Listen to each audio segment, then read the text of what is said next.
Madhava Charanarani Vedanta Swami Srila Prabhupada ki Jai. Jai Om Vishnupada Paramahamsa Parivraja Kacharya Ashtotra Sadashri Srimad Abhay Charanaravinda Bhakti Vedanta Swami Srila Prabhupada ki Jai. Ananta Koti Vaishnavrinda ki Jai. Namacharya Shri Haridas Thakur ki Jai. प्रेम से कहो श्री कृष्ण चैतन्य प्रभु नित्यानंदा श्री अद्वैत गदाधर श्री वासादि गौर भक्त वृंद की जय। श्री श्री राधा कृष्ण गोप गोपीनाथ श्याम कुंड राधा कुंड गिरि गोवर्धन की जय। ब्रजभूमि श्री वृंदावन धाम की जय। मायापुर श्री नवद्वीप धाम की जय। मथुरा धाम की जय। द्वारका धाम की जय। जगन्नाथपुरी धाम की जय। गंगा माई की जय। यमुना माई की जय। भक्ति देवी की जय। तुलसी महारानी की जय। समवेत गौर भक्त वृंद की जय। गौर भक्त प्रेमानंदे हरि हरि बोल। All glories to the assembled devotees, Hare Krishna. All glories to the assembled devotees, Hare Krishna. All glories to the assembled devotees, Hare Krishna. All glories, all glories, all glories to Sri Guru and Sri Sri Gauranga. Jai Srila Prabhupada. Om Namo Bhagavate Vasudevaya. Om Namo Bhagavate Vasudevaya. Om Namo Bhagavate Vasudevaya. Narayanam Namaskritya Naram Chaiva Narottamam Devim Saraswatim Vyasam Tato Jayamudiraye Nashtaprayeshu Abhadreshu Nityam Bhagavata Sevaya Bhagavati Uttama Shloke Bhaktir Bhavati Naishtaki. Hari Om Tat Sat. So Hare Krishna devotees, welcome for ISKCON Seshadripuram Srivasangan chapter for morning Srimad Bhagavatam class. We have been asked to summarize third canto, 31st chapter, first half today. So the chapter is entitled Lord Kapila's Instructions on the Movements of the Living Entities.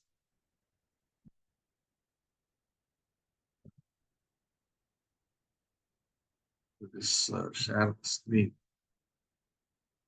As always, we will read the first sloka in Sanskrit and then continue with the translations of the rest of the slokas. This chapter has, I think, 48 verses. So we will cover 24 verses today.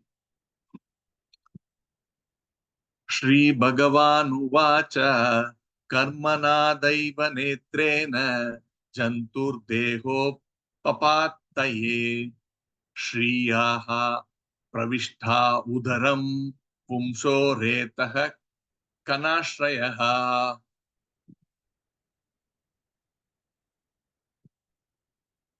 Shri Bhagavan Uvacha, the Supreme Personality of Godhead said, Karmana, by the result of work, Daiva Netrena, under the supervision of the Lord, Jantuhu, the living entity, Deha, a body, Upapataye, for obtaining, Striyaha, of a woman, Pravishtaha, enters, Udaram, the womb, Pumsaha, of a man,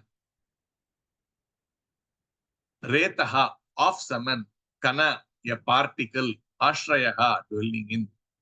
Translation: the personality of Godhead said, under the supervision of the Supreme Lord and according to the result of his work, the living entity, the soul, is made to enter into the womb of a woman through the particle of male semen to assume a particular type of body.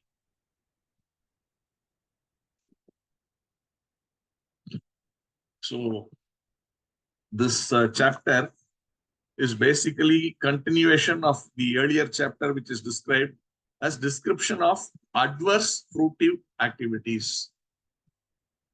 So fruitive activities are activities which are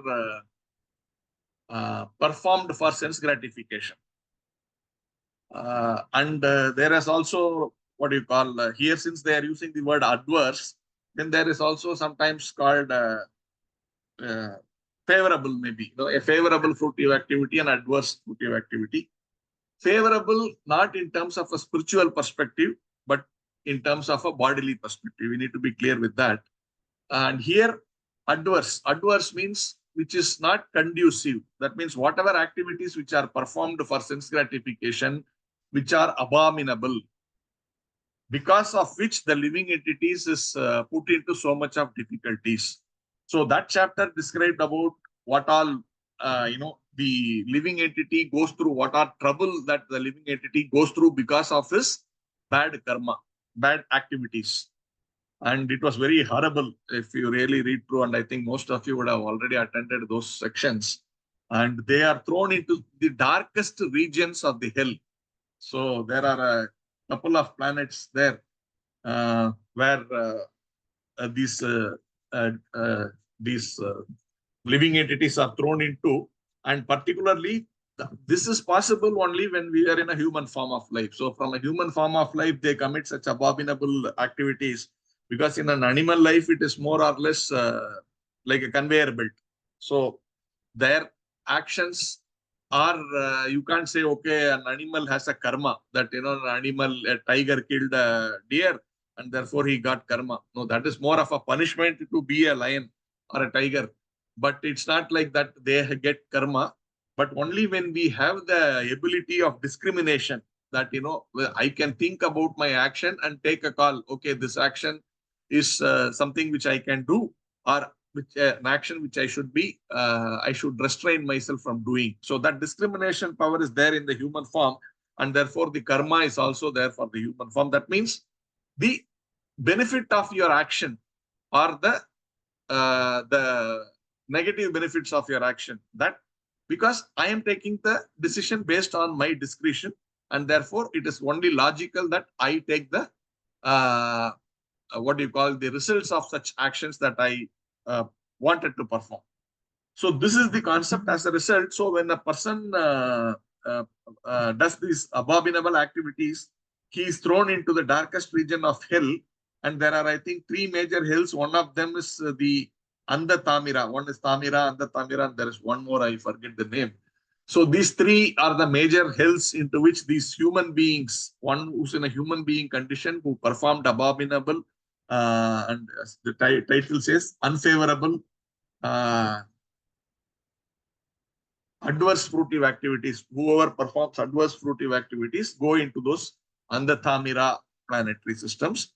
And this particular chapter is talking about those jivas who have gone into the Andhathamira and other Tamira planetary systems and suffered there considerably, and then come into the process of transmigrating from one to another and to another, so into the dogs, hogs, all of that, and again come back into this human form of life. So this is the description of, generally, by all the living entities go through this process, but this is particularly directed towards that human form of life. So that we will have in mind as we go into this chapter. And the point that Prabhupada highlights from this verse, that there is this, we saw this word, right? Pumso retaha kanashrayaha. That word is being stressed by Prabhupada here, where he is saying reta kanashraya is very significant, because it indicates that it is not the semen of the man that creates life within the womb of the woman. So it's not the semen which creates the life. That should be very clear. Rather, the living entity, the soul, takes shelter in a particle of semen and is then pushed into the womb of the woman. Then the body develops. That means today our concept is, the material concept is that, because of the combination of the semen and the egg in the womb of the woman, that the body is formed. That means it is more of a chemical reaction, that these jivas are created by chemical reaction. There is two different X chromosomes, Y chromosomes, they combine, and immediately another another X or Y comes out, and that creation of the body is because of this X and Y chromosomes. So that is what we understand from biology, whatever we have studied. Or there's much more to it, but the basic, when they start school, they say this X, Y, and all that. But scriptures give a different view. It says that yes, these chemicals are used, but just by a combination of these chemicals, you cannot produce life. Life is a different substance altogether.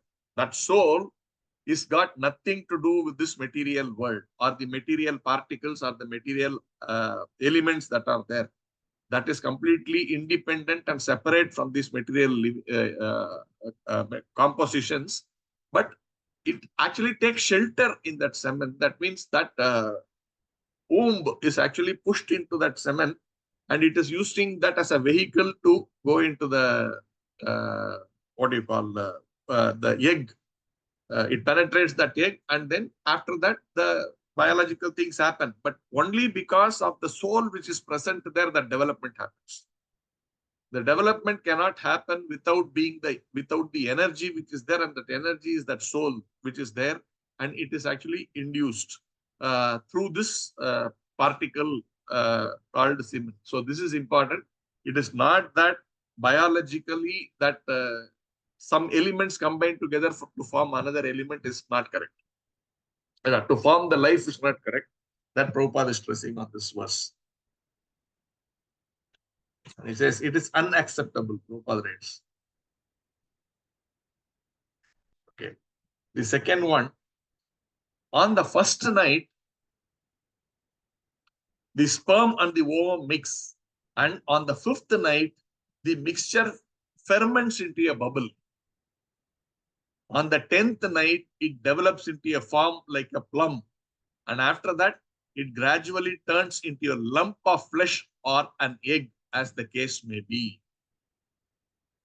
So this is all the process of how the embryo develops inside the body. So much details. First day, the fifth day, or fifth night, first night, and 10th night.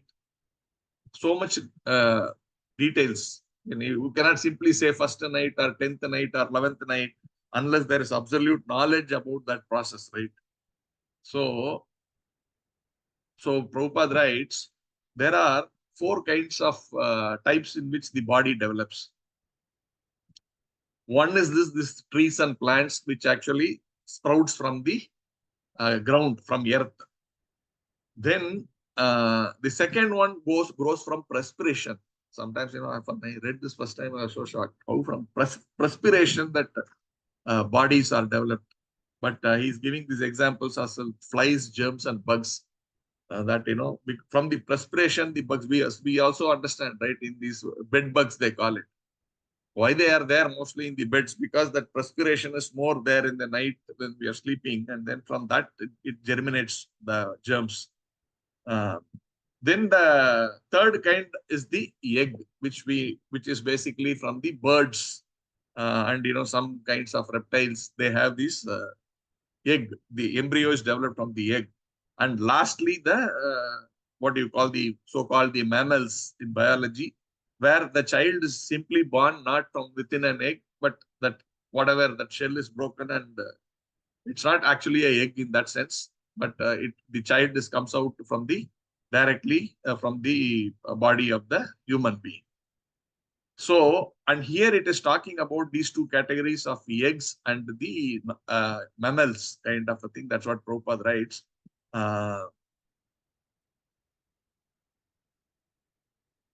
The body gradually develops either into a lump of flesh or into an egg, as the case may be. In the case of birds, it develops into an egg, and in the case of animals and human beings, it develops into a lump of flesh. So this is the second verse. Very, very graphic description of this. So don't mind me reading and saying some of these aspects, but it is there in Srimad Bhagavatam. Next one, third one. In the course of a month, a head is formed, and at the end of the 2 months, the hands, feet, and other limbs take shape. By the end of 3 months, the nails, fingers, toes, body hair, bones, and skin appear, as do the organ of generation and the other apparatus in the body, namely the eyes, nostrils, ear, mouth, and anus. So in about just about a month, most of these elements, the external elements, are already taking shape. And Prabhupada doesn't give any commentary on this. So let's move to the next one. Fourth verse. Within 4 months from the date of conception, the 7 essential ingredients of the body, namely chyle, blood, flesh, fat, bone, marrow, and semen, come into existence. At the end of 5 months, hunger and thirst make themselves felt. And at the end of 6 months, the fetus enclosed by the amnion begins to move on the right side of the abdomen. So Prabhupada writes, when the body, here it's the 4 months it is given, 4 to 5 months it is given. So at the end of the 6 months, he says that movement happens, right? The movement happens, right? He says, how you can even predict the gender of the child. Of course, today it is banned to predict the, the test the gender, whether it's a male child or a female child. But scriptures give some description of how you can actually identify. It is mentioned that when the first movement starts in the womb, many women you can see, in fact, you can see externally also that there is the stomach moves, the child inside moves, and you can see the stomach also moving like that. So the first moment, if it is a male child, it moves towards the right, I believe. And if it is the female child, it moves towards the left. So from that, they can mostly identify that whether what is the child, whether it's a male child or a female child. Doesn't matter, we are soul. But these are descriptions available. Next verse number 5. Deriving its nutrition from the food and drink taken by the mother, the fetus grows and remains in that abdominal residence of stools and urine, which is the breeding place of all kinds of worms.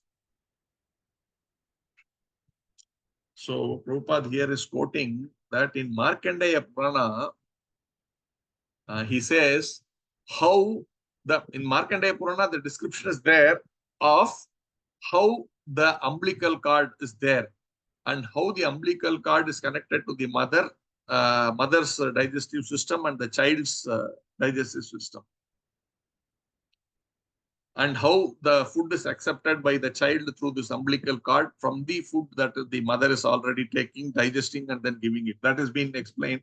And Prabhupada says today's the modern world is actually come to the same conclusion. I mean, the modern, the biology and medicines, they are able to prove that. But this is there in Markandeya Purana. Means it's not like it came in like 500 years back or 800 years back or 1,000 years back when man physically cut open a body and saw, okay, there is this like this or the umbilical cord and all that stuff. So this Markandeya Purana has been there, I don't know, time immemorial, but these descriptions are already available. And thus, Prabhupada writes, and thus the authority of the Puranas cannot be disapproved, as in some time attempted by the Mayavadi philosophers.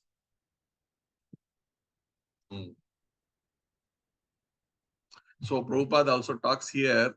So since that the food is actually taken by the child from the mother, and you know how tender the skin of that we will also see further how the child, because of its tenderness, undergoes a lot of difficulties. But nonetheless, because that food is given by the mother, there are also clear, if you see olden days, these days, I don't know how it is, but if you see in the olden days, the traditional information is there. All the mothers know, and when they have gone through, and they will ensure their daughter, when they are giving childbirth, follow the food habits and all that. So there are very, elaborate thing of what the mother eats and how much she eats, and what are the different other ingredients that are given to the mother, like this, because that actually ensures the child, because of its whatever very vulnerable situation, is not affected. So if the mother eats very goes to these chat shops and then eats all this hot masala and all these stuffs, it tortures the child actually. Chili, onion, pungent items, forbidden items like this. If the pregnant mother takes, then the child suffers like anything. The mother may think I am enjoying all this food, but we are subjecting the child to so much torture as soon as we eat that food. And there are so many instructions like this. And then Prabhupada is also talking about when you when a grahastha decides to grahastha husband and wife, they decide to have a child, then there is also this something called garbhadana samskara. That is what do you call one of the samskara we call, right? Samskaras means there are, I think, 14 or so. There are so many samskaras which are there in every human human being's life. And according to your whatever varna, the numbers will also change. So, for example, there is Simanta. They say no. I don't know what they call. They in English they call what?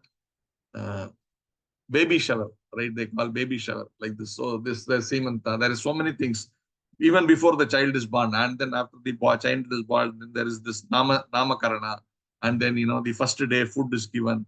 Then if you are the first three varnas, then you are given a brahmanical thread. These are tradition. It's not like second initiation, but these are samskaras which are to be given. So the brahmanical thread is given. Like this, there are many samskaras which are done through the life of a human being. So one of that is actually this Garbhadana Samskara. So if that man and women perform this thing, then the child actually, the soul which comes as the child into that family, as the child of these is Grahasthas, will be an amazing personality, a great Vaishnava. So, and that way, if we are able to have, then the entire society, if you remember in second chapter, of Bhagavad Gita, Arjuna talks about all these, these illegitimate child and all this stuff. But and the society is polluted because of such the child produced in such consciousness, very bad consciousness. But these principles actually help people to bring out nice progeny. As a result, the society will be nice, the country will be nice, then the entire universe will be nice, and this will also become literally the spiritual world. But unfortunately, these principles are lost nowadays. The next one, bitten again and again all over the body by the hungry worms in the abdomen itself, the child suffers terrible agony because of his tenderness. He thus becomes unconscious moment after moment because of the terrible condition. Just imagine the plight of that child. Like, you are beaten so badly, you become unconscious, you wake up again, you are beaten, and you are again unconscious. Here it is bitten. So many worms keep biting that child, and that situation is not very nice, right? You are floating in some water, and it's all fermented water, and one side, the smell of all the urine is there, the smell of what do you call excretion is there. It's all encompassed with all this stuff, right? The child is just hanging in there. Very, very precarious condition. So Prabhupada is writing, it is not just during that time we are going to be suffering, but all through the life, even after we are born, we don't care. Oh, who cares? I didn't realize. I don't remember when I was in the womb. How does it matter? Many atheists think like this. Yeah, forget it. That is not the problem at all. I don't even remember all these things. Let me enjoy life now. This is the mood. See, Prabhupada is writing, unfortunately, we forget this experience and do not take the misery of birth very seriously.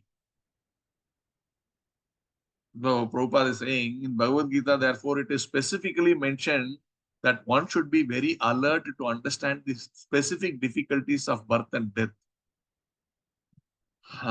Similarly, it's not just at the time of birth we are passing through difficulties, right? At the time of death also. So it's very painful. Death is not easy. Many of us would have already seen, if you have crossed some age, we would have seen at least one death in the family somewhere else. Now that it's not a very easy process that someone simply dies easily like that. But at least even sometimes someone dies suddenly, heart attack and all that. That second is very, very painful. It is mentioned. It's like 1,000 scorpions stinging. that in that particular time when the soul is pulled out of the body, because you're so attached to the body, how I can leave it? But I'll be forced to, I'll be pulled out from the heart like that. At the time, the kind of pain the soul suffers is unimaginable. It is all given like that. So, but then we don't tend to realize that, oh, now I have a very healthy, nice body. I'm very handsome or I'm very beautiful. Everything is hanky dory. Let me enjoy life. Let me not be pessimistic and think about all these things. We will see when it comes, if at all it is there, that kind of thinking. All this is who knows here after death, who cares? I don't even know whether there is another world or nothing. I am alive now. I have consciousness. Let me enjoy life. This is the mood with if you see the modern demoniac civilization. But this information is very clearly given. Therefore, common sense intelligence means we need to analyze. Oh, this is there. Then how do I plan for it?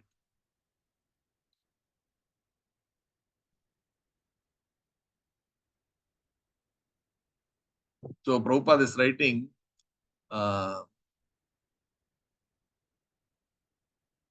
but despite such miserable condition, due to the spell of Maya, we forget everything and become enamored by the present so-called happiness, which is described as actually no more than a counteraction of distress. So it is, what we think is happiness is actually distress.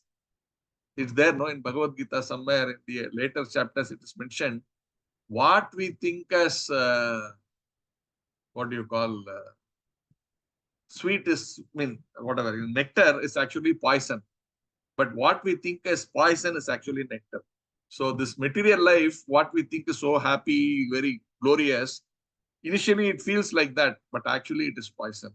But the spiritual life, initially we feel it is all very difficult, everything restricted. Oh, don't eat onion, don't eat garlic, don't do this, don't have illicit sex, don't do this, don't do that. So many don'ts. So it's very difficult, why bother to all these things, this kind of a thing. But it looks like poison in the beginning. But once we slightly understand it and start experiencing the bliss of spiritual life, then it actually becomes nectar at the end. So that is something which we need to see. These things are explained, then we should relate. Oh, Bhagavad Gita is saying like this. Now, this 1 + 1 is equal to 2. Therefore, we should lead, try to do whatever, how do we live a life? How do we refine ourselves? Because human form is the only way we can refine. I already said, right? In animal form, it is just like conveyor belt. You simply go through the process. There is nothing like I use my discretion and I will now decide what actions I will take. No, I see a deer, I kill. That's all. That is the only action I will take.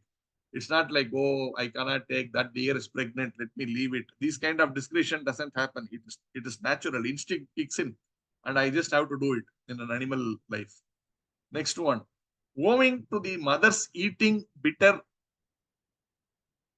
pungent foodstuffs or foods which is too salty or too sour, the body of the child incessantly suffers pains which are almost intolerable. The same thing we read in Prabhupada's purport, but now this is coming in the verse itself. And Prabhupada writes, all descriptions of the child's bodily situation in the womb of the mother are beyond our conception. Just like I was saying, right? I don't remember when I was a child. How many of us can come out and recall, oh, on the 5th month or the 8th month, actually I had this problem inside the womb. Like you travel to some Delhi, Bombay, some foreign country, you always recall, oh, when I was in America, this happened, that happened, all these things. Do any of us say, oh, when I was in womb in the 10th month, this happened to me, right? We don't remember that. So it's difficult for us to conceive. Okay, we can visualize today there are imaginary and all that. You can see inside there's water and how the child is rotating inside, sitting in an awkward position like this. All this we are able to see, but we don't uh, we are not able to recall that experience of this miserable situation I was in. So it's beyond our conception, but it is documented in the scriptures. So we should be able to relate. Yes, this is what I have actually gone through, and do I want to go through again? That question has to come into our mind.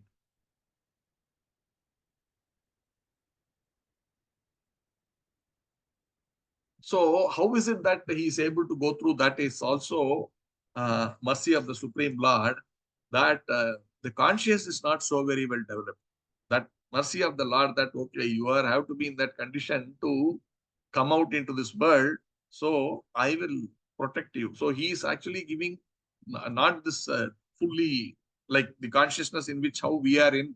The child is not given such consciousness. Even the trees, for example, right? They stand there for thousands of years. If they are fully conscious, then they will see my leg is paining. But because they are not so very conscious, they have that ability to tolerate. Like so much rain is coming, so many things, but they are able to survive because their consciousness is not so alert that they are able to experience all the pains and pleasures like that. So the child also is protected by Maya in that way, that up to at least this number of months, that up to this 5, 6 months time, the consciousness is not fully developed. Then we are into the 8th verse. Placed within the omnium and covered outside by the intestines, the child remains lying on one side of the abdomen, his head turned towards his belly, and his back and neck arched like a bow. What you see in all the, today's thing. They sometimes you have seen some, you would have seen sometimes when you go into this biology lab, they have a glass jar or something, and you will see how an embryo, I don't know how they took it out or it is a natural, whatever. You will see the actual how, like they will say this is 1 month developed embryo, 2 month developed embryo, 3 month developed embryo, 8 month. They will keep so many jars inside that this body will be floating. And how the child is sitting, you can actually see that. That exact description is given in Srimad Bhagavatam. And Prabhupada, right? So your head is bent towards the tummy. The leg is also pulled up towards the chest. And the hands are like inwardly held like that. And says, if a grown-up, Prabhupada writes, if a grown-up man is put into such a condition as a child within the abdomen, completely entangled in all respects, it would be impossible for him to live even for a few seconds because he will die. But again, he's coming back to this point. But we forget all these things and take it for granted. Oh, I am now today nice, and that's all that matters. Let me enjoy life. So this Prabhupada again and again in many verses, he will keep on talking the same thing because it should sink into our head that this condition of life in material world is not at all a very really a happy situation. It is a big compromise.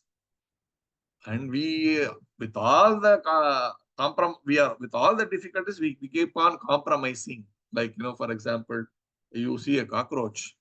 A cockroach lives in such miserable conditions. It's so stinky inside the gut. What do you call the, uh, what do you call the drainage, right? And how bad it is inside the drainage. But somehow the cockroach is so adapted to living there happily. Oh, now I have a nice, beautiful cockroach wife. I have this beautiful, how cute these children are looking. And how this beautiful smell is there. So nice, so such a wonderful scent. And I'm so happy. That means the living entity is capable of adjusting to all nonsense and still compromising and trying to make hay. That means make so-called happiness. So this is in some sense, it is given by Maya to help us so that we don't suffer much. But when the knowledge is given that, this is actually a compromise, in reality, that is not the situation, then the discretion should make us think, oh, let me not be completely fooled. Let me try to see how I can use this human life to go back to Godhead, be in my original constitutional position, which is always blissful, Satchidananda. How I can be in that blissful state. That is what is the entire spiritual journey is all about. We'll go to the next one. What is time? 7:30. 6:40. Okay. The child thus remains just like a bird in a cage without freedom of movement. At that time, if the child is fortunate, he can remember all the troubles of his past 100 births and he grieves wretchedly. What is the possibility of peace of mind in that condition? So now comes that thing. only in human form, this ability of this memory is given. This is very important. So he says, if you are lucky, if you are fortunate, just like Jadabharata, right? He got that memory that I was a nice, great sage at one point in time, but because of my attachment to this fawn or that baby deer, that I actually got uh, got a body of a deer. So he had this remembrance. Then he refined, oh my God, I don't want to again, so after being such a great uh, saint, I became a deer. I don't want this condition again. So he became Jada Bharata. That means he behaved like a Jata. That means like completely like a madman or no intelligence. And he somehow focused on devotional life. So like that, if you are lucky, that child remembers the 100 births, what all he went through in the past, how wretched that life was. This is coming to the mind. So, and what are the specific things Prabhupada writes is, he says, he again talks about this body. He says, of all the bodies in this 8.4 million types of bodies that are there, or 84 lakh types of bodies that are there, this human form of life is the topmost. And this form of life is the only form which actually is the uh, possibility for entering from this material world to the spiritual world. No other body gives you that ability. So this is a very crucial juncture, the human body. Once we are here, that gives us the ticket to go. This is like the visa. With this human body, you can get a visa to go to the spiritual world. Because spiritual world, it's not like, okay, I will just travel. I will take a plane ticket and go. Not possible. You need to get that visa. And that visa is only given to the human body. That is very important. And Prabhupada writes, very nice, one thing he writes. I will rather read that. It is said that this human form of life is the only means for crossing over the nations of Maya or material existence. Hear this properly. We have a very efficient boat in this human form of body, and there is an expert captain. So there is this sea, which is this material world. To cross it over, you have a very beautiful boat, efficient boat, which is the human body. A boat simply does not mean I can cross over. I need a good captain, expert captain who can navigate all these difficult waves and all the animals and whatever, the fish and all that under the water to take us past safely to the other side. And you need an expert captain, which is the spiritual master. Expert captain, the spiritual master. The scriptural injunctions are like favorable winds. The scriptures give the knowledge about all these things, and then using the discretion, use that favorable wind and travel towards the destination. If we do not cross over the ocean of nations of material existence in spite of all these facilities, then certainly we are all intentionally committing suicide. This is Prabhupada's words. So this human form of body should never be misused. Or in other words, it should be 100% used to reach the objective of why we got a human form, which means to get back to Godhead.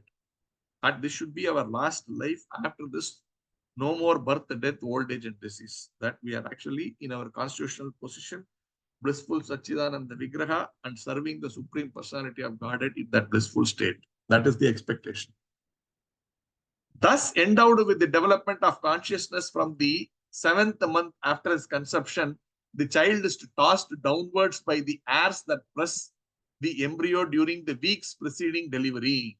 Like the wombs born of the same filthy abdominal cavity, he cannot remain in one place. Sorry, like the worms born of the same filthy abdominal cavity, he cannot remain in one place. So, I says at the end of the 7th month, I don't know, what you call the womb slightly descends down in the mother's body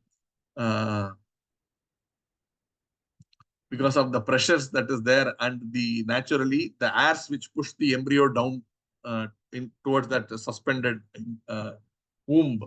And he says, actually there is this word, In that Sanskrit, when you are reading the verse, it says the worms have been described as Sodara. So Sodara means we know, no? Sodara. I don't know in some languages, Kannada, whether it is Sodara is brother. Sodara means brother. So these worms are actually our brothers because they are also germinating in the same womb as us. We said twins, right? Twins come from the same body. We call them brothers or two siblings. Call them brother or sister like that. But the worms are also germinating inside the womb of the mother, and they are our brothers. So what are we talking about? Universal brotherhood, Prabhupada is writing.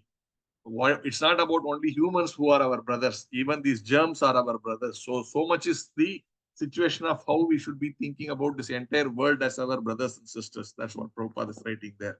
The next one. The living entity in this frightful condition of life, bound by 7 layers of material ingredients, pray with folded hands, appealing to the Lord who has put him in that condition. So he's praying desperately. Can you imagine the child holding his hands and praying desperately, "Oh my Lord, please save me"? We can't accept this. What you're talking. It's not possible. You are saying the consciousness is not there. Now suddenly he gets little consciousness and he immediately thinks about Supreme Personality of Godhead. I have living for 70 years. I can't still have a taste for Srimad Bhagavatam, Bhagavad Gita. How can you say the child immediately developed love for God and starts praying all these things? Not acceptable, right? So scriptures give these descriptions. So he says, when there is a person in labor pain, a woman, Prabhupada gives this example, when a woman has having labor pain, they say, next time I will never get into this situation, right? So much painful. Women, if you've seen women crying in hospital during that labor pain, they will cry like anything. My wife has actually said sometimes, see other women in the ward like this, they're crying. Oh, so much painful when the child is to be delivered. So they think, I will never again become a mother. Similarly, when someone is in a very bad disease, then we think, oh, I should not come put myself in this condition. Like, you eat some very hot things and then you get an ulcer pain. Then you say, oh, tomorrow, henceforth, I will never eat such hot food. Hot means this, what do you call, this chili and so many of these things. But next day, again, you are tempted to eat these things, that taste takes over. Oh, no, it's okay. We will see tomorrow. I may be better. I will eat again. Like this, we go through so many difficulties, but we forget about it and we again go on to repeat the same mistake again and again. It is mentioned. Therefore, this child, having had the memory of this 100 lifetimes, he immediately thinks, oh my God, once more I have come into this body. So he starts praying desperately, oh Krishna, please save me, please save me, please save me. That is what is written here. The next verse. The human soul says, I take shelter of the lotus feet of the Supreme Personality of Godhead, who appears in his various eternal forms and walks on the surface of the world. I take shelter of him only because he can give me relief from all fear, and from him I have received this condition of life, which is just befitting my impious activities. So we need to understand the Supreme Personality of Godhead. Krishna is the one who actually gives us these facilities. Sometimes it is pain, sometimes it is pleasure. But because I deserve this and I have desired that, both are there. I desired that, and because of which I deserve this. So material nature is simply following what the instructions given by the Lord. It is not that material nature is working independent of the Lord and it is completely under the control of the Lord. So it is very important that all of this is happening by the will of the Supreme Personality of Godhead, and therefore the soul is praying deeply, oh my Lord, please help me. And he's saying, Chalat Charanara Vindam. It is written in this verse. He's saying, the Lord who is walking on this earth. So Lord Rama walked on this earth. Lord Krishna walked on this earth. So the Lord that who descends and he walks on this earth, that this is the represents. This is actually pointing to those lords of that means the Supreme Lord Krishna. That I take to the shelter of this lotus feet of the Supreme Personalities. Another significant point in this verse is that the Lord comes Ichaya by his own will. So when you say the Lord comes here, many Mayavadi way of interpretation is the Lord is also forced into this material world. So it is explained here, Ichaya, like he comes out of his own sweet will. Icha means his own. Uh, he wants to come, he's coming. It is like, no, it's not like I just want to come here and take birth in, to this parents I came. I was forced to come into this family like this. So we have no choice as jivas. But the Lord is not forced like that. He, Icha, his own desire, his own sweet will, he decides, okay, I will come as Yashoda's son. I will come as, in this area. I will be born in this particular place. I will take this particular form. It is completely his Icha. So people should be very clear about the distinction between the human being and the Supreme Personality of Godhead. Even though the Lord also comes like human being. Prabhupada is elaborating on that aspect of it. And he says, why the child is praying to the Lord is because the Lord is so merciful. And he's saying, and it is said in the Bhagavad Gita that anyone who approaches him does not come back again to accept a form in material existence, but goes back to Godhead, back home, never to return. So it's there, right, in Bhagavad Gita. One who remembers me at the time of death certainly comes to me. About this, there is no doubt. There are so many verses which clearly talks about that. So the child, after remembering all these 100 lives, thinking, no, this is my only shelter, the lotus feet of the Supreme Personality of Godhead, Lord Sri Krishna, I will surrender onto his lotus feet. And he will give me this benediction that I will never come back into this material world. He starts thinking like that, praying. Next one. I, the pure soul, appearing now, bound by my activities, am lying in the womb of the mother by the arrangement of Maya. I offer my respectful obeisances unto him who is also here with me, but who is unaffected and changeless. He is unlimited, but he is perceived in the present repentant heart. To him, I offer my respectful obeisances. So here it is, two things are mentioned. So I offer my obeisances unto him who is also with me, but who is unaffected and changeless. This is important. So the Lord is sitting in our heart as Paramatma. Even when I am in that wretched condition in the womb of the mother, the Lord is personally present with him as Paramatma. So just imagine so much love the Lord has for the Jiva. Okay, you are there in the worst of places. I mean, forgive me saying worst of places, but considering the miseries the child suffers, I'm saying it's the worst of places.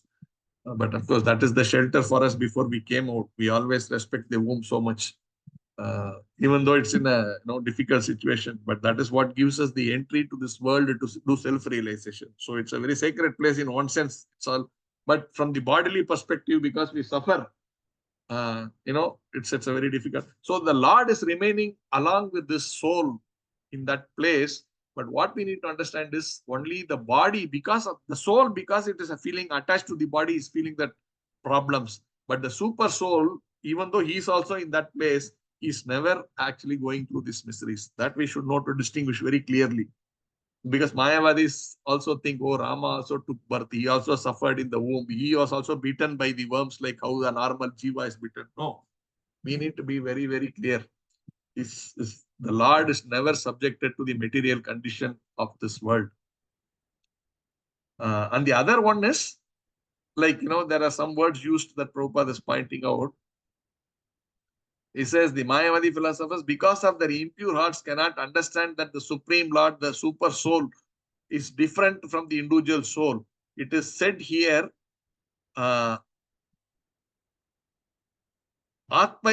Hridaye Vishitam. That means he is sitting in the soul as the super soul. And there is also the other word which is used as, which is Vishuddham Avikaram Akanda Baddham. That means, see, the supreme, so the super soul is always sitting apart from all the contamination, Vishuddham.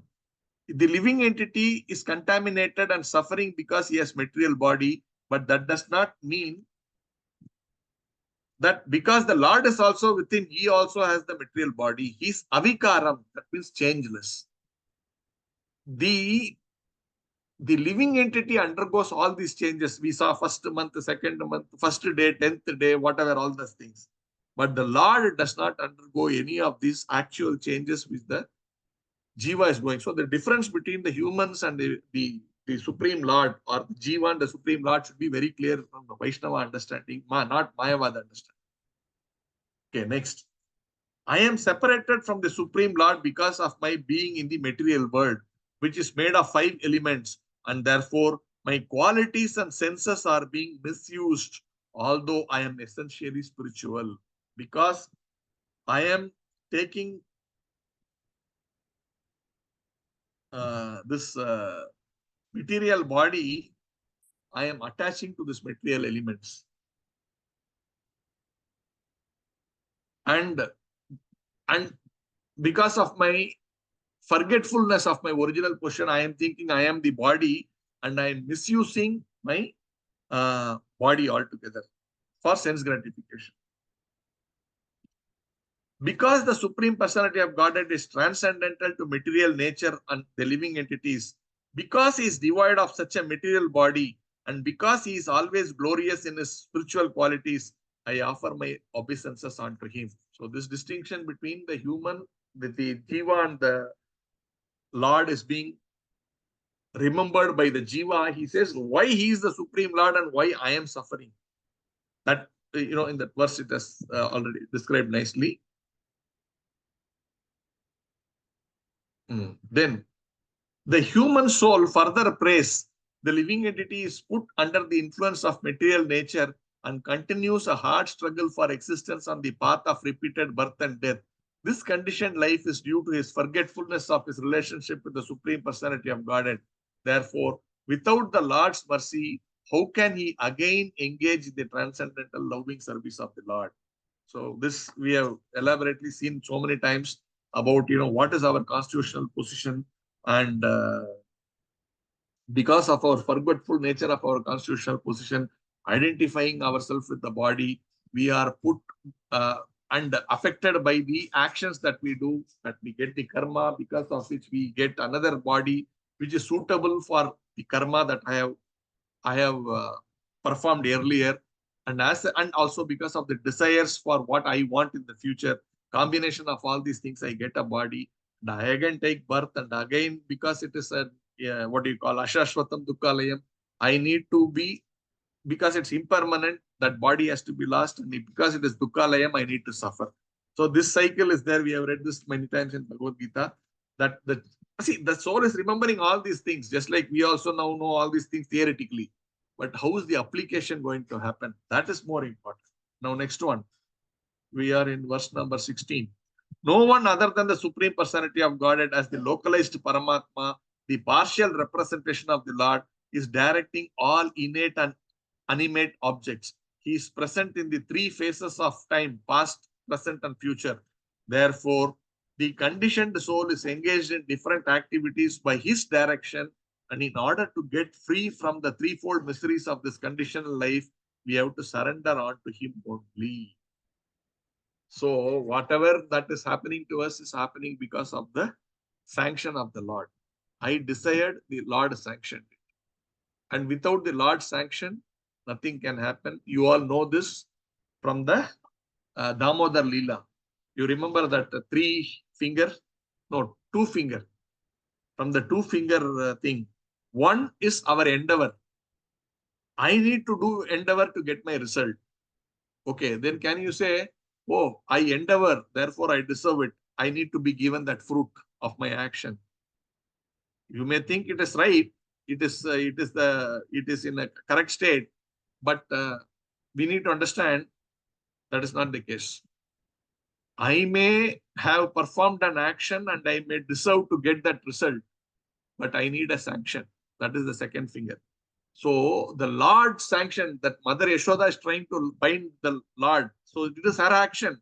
So she is putting effort. Does that mean that the Lord has to be bound? So, oh, I am putting effort, you have to be bound. No, it is my sweet will. So the Lord says, okay, you are endeavoring so hard. Now I am merciful on you. I am allowing you to tie me. That is the second aspect, which is the 2 finger. So in this case, So we should understand whatever is happening, I have desired, I deserve all that, but the Lord has to sanction to me. And similarly, if now I am developing a realization and I want to go back to Godhead, I am repenting.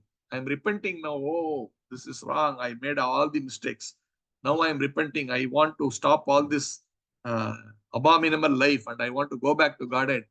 Then you repent. Again, the mercy of the Lord is required to allow you to, okay, I accept your repentance. I'm taking you back to Godhead. The sanction of the Lord has to be there. And therefore, this Jiva is praying to that Lord and saying, understanding his condition. I am now at the mercy, I am at surrendering to your lotus feet. Now, please shower your mercy on me. Next.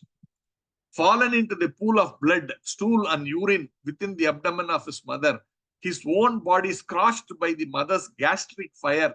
The embodied soul, anxious to get out, counts his months and prays, oh my Lord, when shall I, a wretched soul, be released from this confinement? This Prabhupada is talking about this word, Kripana Dhiraha, Kripana Dihi. That means, see, that means conjuse or miserly person. What is the meaning? See, if you have a lot of wealth, if you don't use that money for the proper purpose, you are called a conjuse or a miserly person. Similarly, if I have got a human body, the human body only can think, discriminate, and go back to Godhead. But if I'm not using this human body for that purpose, but I'm using it for petty things like sense gratification, that is miserly. That means you have a server which has got capacity of 100 billion bytes and whatever, RAM and whatever you can call it. But if you are simply using it with 100 GB or whatever like that, how foolish it is. The same thing, this human body is actually meant for using it in the real broad sense to get out of this material existence, but we are using it to chew the chewed, charvita charvanana. That means enjoying the same things which I have enjoyed millions of life, same sex life, same like the sensory, like the tongue, the eyes, they enjoying the same things again and again and again, and falling again and again into the miserable condition of the birth, death, old age, and disease. So that is being discussed here. So this Kripana mindset should not be there. We should be the opposite of that. Is actually someone, it's called very magnanimous, not Kripana. And actually, Udara is the word. That means a Brahmanical thing is supposed to be called a Udara. Udara means magnanimous. Magnanimous in the spiritual context is understanding this body is not for this confused thing of sense gratification, but for higher self-realization. That is important. Next word. My dear Lord, by your costless mercy, I am awakened to the consciousness, although I am only 10 months old. For this costless mercy of the Supreme Personality of Godhead, the friend of all fallen soul, there is no way to express my gratitude but to pray with folded hands. We think, right? Oh, the Lord has put me in this bad condition. But this 10-month-old child is able to think, but I am in this condition because of my own wrong deeds, but I am so grateful that you are giving me an opportunity to reform myself. So this is how a proper soul thinks, that we are not negative, we are positive. We say, oh, yes, this condition is because of my own bad deeds, but you are so merciful. You are giving me this opportunity of this Bhagavad Gita. You are giving me this opportunity of the Bhagavatam. You are giving me this opportunity of the spiritual master, of all the wonderful Vaishnavas. By their association, I am able to refine myself and come back to the spiritual world. So I am so grateful to you, oh my Lord. The soul is praying. Next one. The living entity in another type of body sees only by instinct. I told you, right? The conveyor belt. He has no choice. Simply go through the process. He knows only the agreeable and disagreeable sense perception of the particular body. But I have a body in which I can control my senses and can understand my destination. Therefore, I offer my respectful obeisances to the Supreme Personality of Godhead, by whom I have been blessed with this body and by whose grace I can see him within and without. So again, the human form of body, the only body which is capable of discrimination, which is capable of perceiving the spiritual world, perceiving life after death. No dog can be told, oh, you sit in this Bhagavad Gita class, you are a soul, and in the next life, you can become a cat and you can be chased by a dog. If you tell a dog, the dog will think, what is this fellow making? Give me some bread. I want to eat. That's all he can think. But a human form of life, oh, is that something like that? Let me think about it. Let me go and do further research into Bhagavad Gita, Bhagavatam. That is a big gift to get a human form of life. And this soul, the child, is actually so grateful to the Lord. Oh, you have given me this body. I am so grateful to you for giving me this facility. I have been blessed with this body. Just imagine how that child is thinking. And he says, and in this body, self-control is the most important thing. Because this body is also got the ability to enjoy, right? If a dog can eat, I can eat much in a much sophisticated manner. If a dog can do whatever, or if an elephant can do whatever, everything, any other animal, I can do better because I have a fantastic body.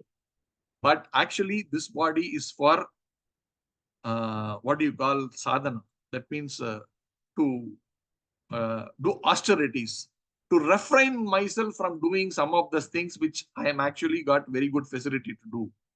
That is the tapasya which only human form can do and nobody else can do. And Prabhupada is insisting that, human body is meant for tapasya. So we should be very focused on that. Discrimination, self-restraint, all of these things. So the next one. Therefore, my Lord, although I am living in a terrible condition, I do not wish to depart from my mother's abdomen to fall again into the blind well of material life.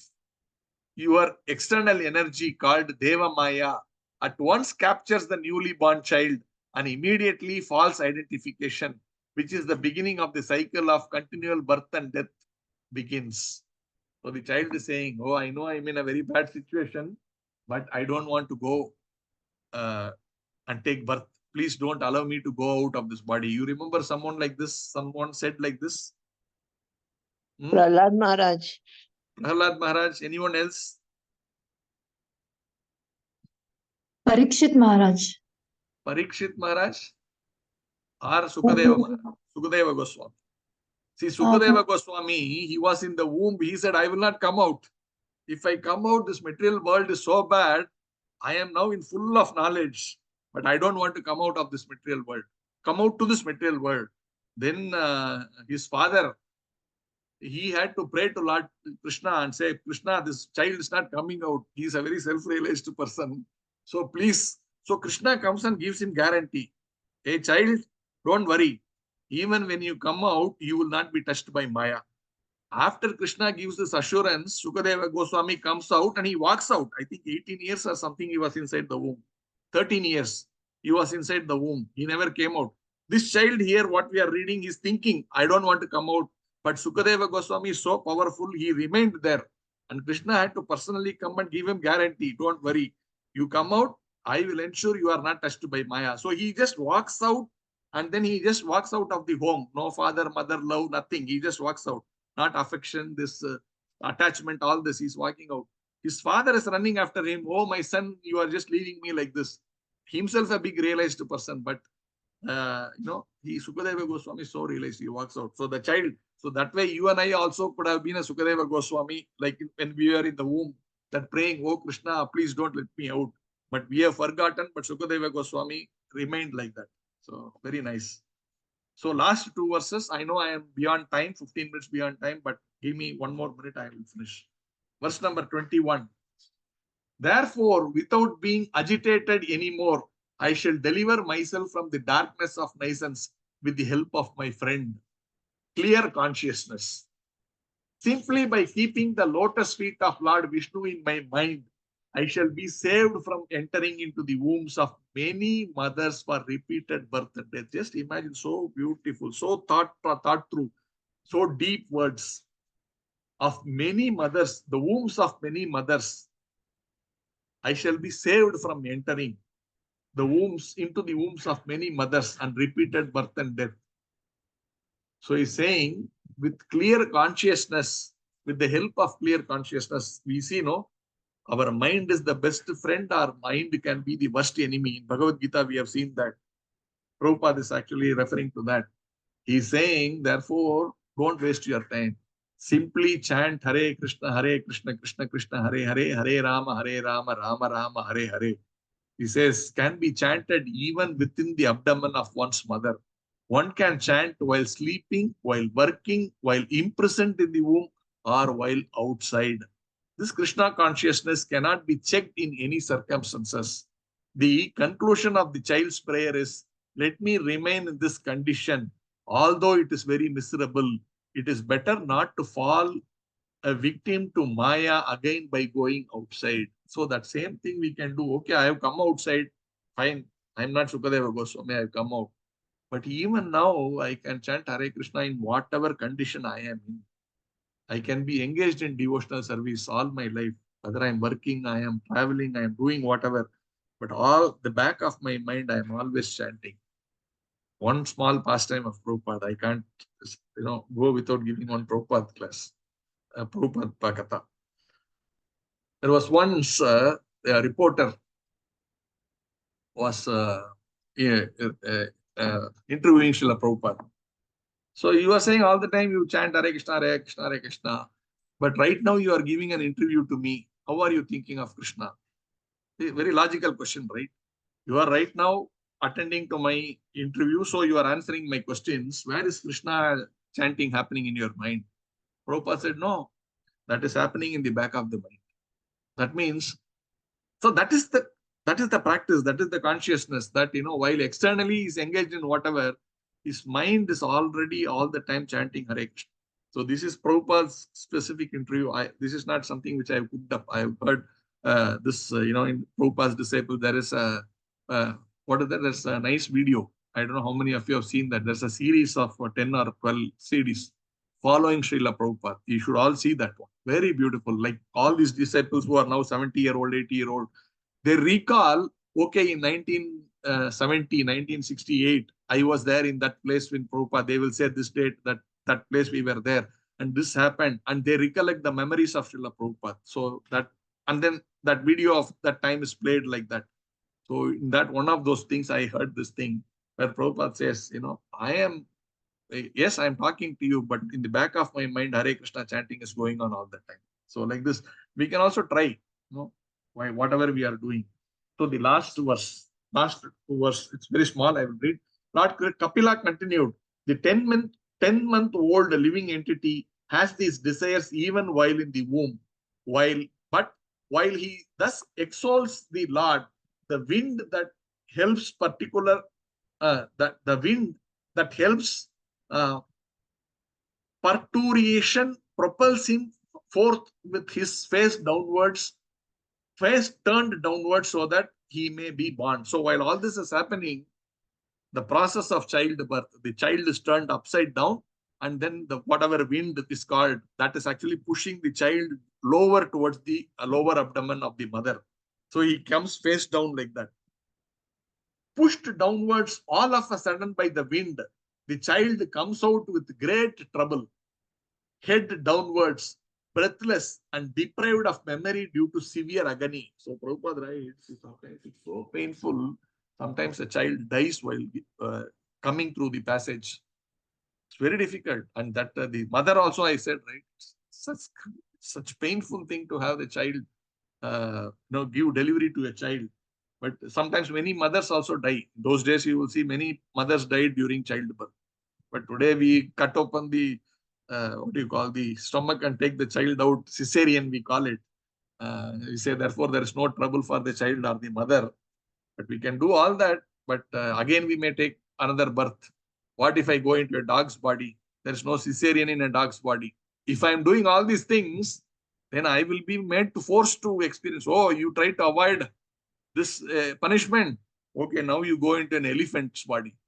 Be inside that for 2 years and then come out in a difficult way. See, nature is very, very hard. It is not easy. We cannot escape the law of nature. So whatever it is. So this is what it is. The last verse.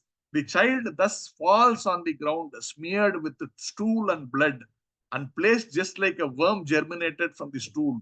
He loses his superior knowledge and cries under the spell of Maya. So he was thinking all this big Bhagavatam inside the stomach. After all this agony and coming out, his memory is lost. Krishna says, I give you the memory by which you can remember me. And he gives many places. I give the memory and I also give forgetfulness. So now the child initially being a Bhagavata inside the stomach, he comes out and he becomes an ordinary child. He forgets all that because of the pressure in which he has come out. He forgets all of these things. So I end here 24 verses we have completed. 25 onwards next week you will see. Again, I've taken extra time. Forgive me for that. If there are any quick questions, we can take for a couple of minutes time. I am available. Hare Krishna.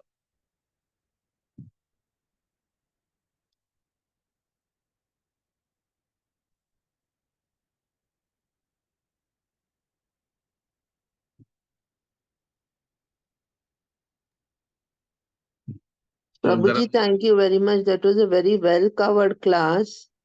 And being from the medical background, I'm actually taken by surprise that all this information that we studied in our medical course has been there since time immemorial, when they did not have ultrasound or things, gadgets to photograph or learn. So it has been actually I'm being more and more drawn to this scriptural science, or what you call spiritual science, because this has been there, and we were not aware. We are not aware now also, and I'm just hopeful that we will take at least what you call a micro aspect of the knowledge that is there. Prabhuji, thank you for all Wonderful, the Mataji. revelations. Wonderful. It's all Srila Prabhupada's glories that we as the commoners who are just modern educated, but we are also able to experience this Sanskrit and all this, all because of Srila Prabhupada's mercy. And you, since you are a professional doctor yourself, and if you are saying this adds weightage. If I can speak all these things, people say, okay, you are saying, but you as a professional doctor, if you are also realizing this, I think we are all happy to hear it from your mouth. And Prabhupada is never against science. Right? Prabhupada always says, see, science is just finding out what is already there in the scriptures. So science is the process of spiritual life only, actually. Only thing is science should not be demoniac. That this is all completely independent of what is already there, or the Supreme Lord. But science is used to prove these things, then science is actually completely spiritual. So Prabhupada is never against science. But sometimes we make it like, oh, we are against science. No, the science is also spirituality, provided we add Krishna into it. So he asks all his, all these scientific students, you go and establish Krishna consciousness in a scientific manner. So this is Prabhupada's instruction. So nice that, we have devotees who are also professionals, scientists, doctors and all that. Nice. Thank you for your realization. Sharing your realization. Thank you, Prabhuji. No, to understand what the fetus is going through, we gave our exams like, oh, at this stage, this is the stage of the body, that is the stage of the body only. We never thought about the mind of the fetus. Yeah. Very nice. Very nice. Thank you very much, Prabhuji. Very strong and powerful. So thank you, Mataji. We missed on the main part. Can you repeat, Mataji? We missed on the main part. Which is the understanding of the fetus, that I'm so miserable, in such a miserable condition, and I have to get back to this. Is not something which we were told. Yeah, we were never told, because the Prabhupada writes, no, very one word. He says, we do not have a perception of this because we have forgotten. So, but then if it is there and documented, we should think, oh, I went through this. Okay, now I get it. I will be careful. That is refinement. That is advancement. That is intelligence. Only human body can think that. But today nobody is interested. So what to do? Very sorry that we don't have any spiritual college that has this deals with spiritual science. Absolutely. Prabhupada's lamentation also. He always asks wherever he goes, where is the department? He goes to some university. They show all these big different departments. He says, where is the university which talks about the consciousness? So yeah, that is what we need to have. Maybe ISKCON will tomorrow, slowly over a period of time, we will develop all these things. Very nice, Prabhuji. Really pray for that. Yeah. For this change. Yeah. Thank you very much, Prabhuji. Dandavat Pranam. So, Sri Hari Prabhu, over to you.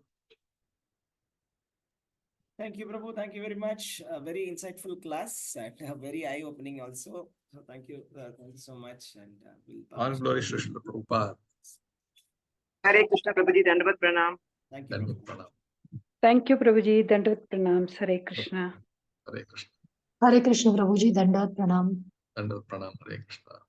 Hare Krishna, Prabhuji. Dandavat Pranam. Thank you very much. Hare Krishna, Prabhuji. Dandavat Pranam. Hare Krishna.